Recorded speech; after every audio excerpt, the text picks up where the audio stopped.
Halo guys, kalian tahu nggak? Ada satu hewan kecil di dunia ini yang secara ilmiah hampir tidak pernah mengalami proses penuaan. Bukan di film fiksi, bukan juga makhluk mitologi.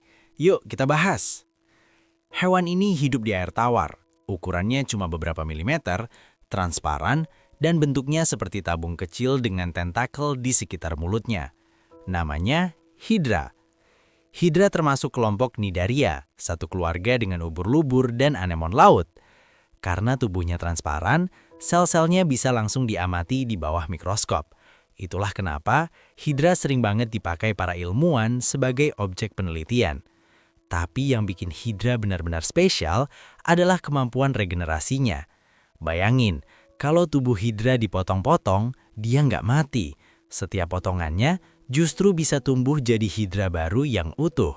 Kayak punya tombol reset bawaan, guys. Lebih gilanya lagi, Hydra ini dikenal sebagai hewan yang hampir tidak menua secara biologis.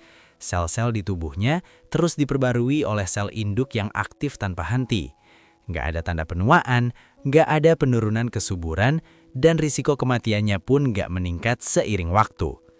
Penelitian jangka panjang menunjukkan tingkat kematian Hydra tetap stabil selama bertahun-tahun, bahkan pada Hydra kloningan yang umurnya sudah puluhan tahun. Ini jelas beda banget dengan manusia atau hewan lain yang makin tua makin rapuh.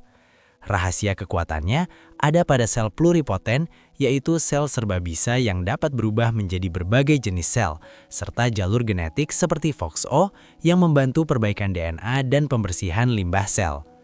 Soal berkembang biak, Hydra juga unik. Dalam kondisi normal, dia bertunas seperti menumbuhkan anak di tubuhnya. Tapi saat lingkungan memburuk, dia bisa beralih ke reproduksi seksual demi bertahan hidup. Di alam liar, Hydra jarang hidup lama karena predator dan polusi. Namun di laboratorium, dengan kondisi ideal, mereka berpotensi hidup sangat lama. Jadi, makhluknya kecil, tapi menyimpan rahasia besar tentang kehidupan. Kemampuan regenerasi Hydra inilah yang membuat para ilmuwan optimis untuk riset anti penuaan dan terapi sel induk di masa depan. Sampai jumpa di pembahasan seru berikutnya.